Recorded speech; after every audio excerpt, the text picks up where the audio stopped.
Put your hands together for Chicago's own, the National Slam Poetry Champion who's inspired more folks than anybody in my book. Put your hands together for the one, the only, Regie Gibson!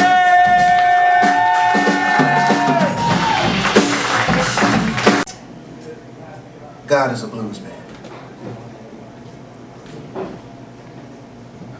God is a blues man, sitting cross-legged with an axe angled out the lap, loving and reviling us all like flatted thirds pressed against the frets of pain. God is a blues man, what's got life and death strung like strings across his lover's neck. Dig him prowling around the alleys of your mind, trying to find infants crying from fear of the night.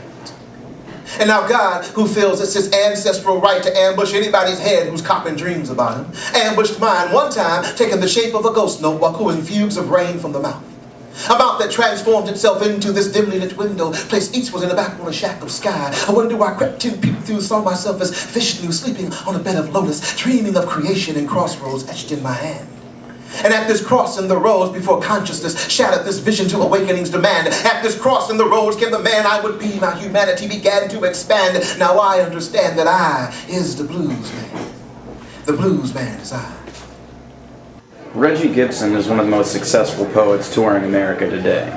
In a career spanning the last 20 years, he's collaborated with living legends and giants in the field, traveled the world lecturing, been the subject of a Hollywood movie, and has acquired a respectable degree of fame, rare for American poets. I caught up with Regie recently to talk about formative influences in his life of poetry. And I was kind of curious, how did religion affect your, poetic sensibilities? Well, it's one of those questions I guess I myself always return to.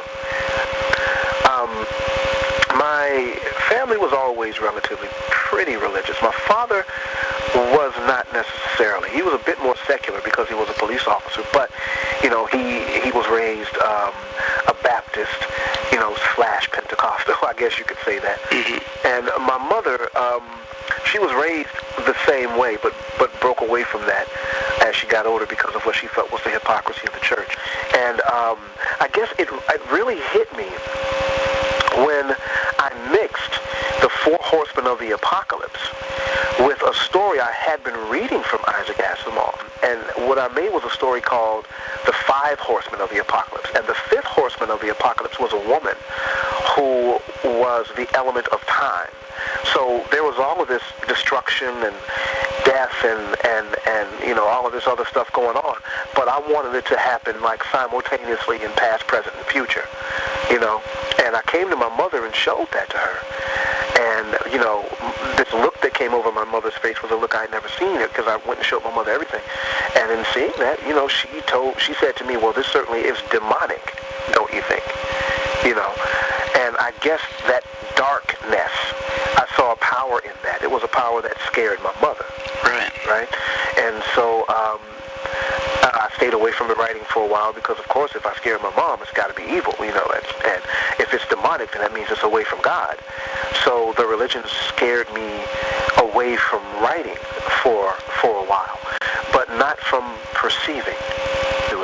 Like most men, I got back into it when I got into high school and started really liking women, and understood that, there's certain words you can say that make you a lot more interesting, if you know how to use them correctly. But and then from the Bible, it was a natural sort of transition into Shakespeare. When I started to come of age in adolescence, right, and started to really dig women, I remember watching the Zeffirelli film of Romeo and Juliet, and Romeo, what really got me, as I've often said, is when he goes into the party, right, and he sees Juliet, and he, and the first thing he's doing is he's playing this thing over in his head, right? Oh, she doth teach the torches to burn bright, but seems she hangs upon the cheek of night like a rich jewel in an Ethiop's ear. Beauty too rich for use, for earth too dear. So shows the snowy dove trooping amongst crows, as yonder lady over her fellows shows. When the measure is done, I watch her place of stats, and touching hers will make blessed my rude hand. Did my heart love till now, forswear its sight, for I've never seen true beauty until this night.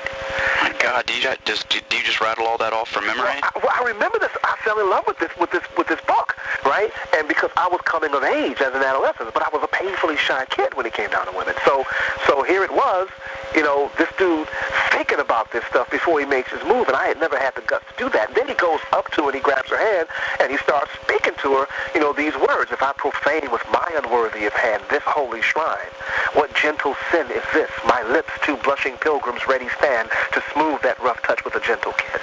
And then they go back and forth with this sort of parlay, good pilgrim, you do wrong your hand too much. And they go back and forth, and it finally he winds up kissing her. It's the most romantic thing I've ever seen. Our conversation lasted for about 2 hours, with Reggie's energy and enthusiasm maintaining throughout. Since the movie Love Jones, based on Reggie's life, was released in 1997, he's continued to attract fans and students, and has become something of an underground icon. He's walked a long mile to achieve his comfortable degree of fame. But the art of performance poetry in America has so much farther to go before words like underground no longer apply to men of such immense talent.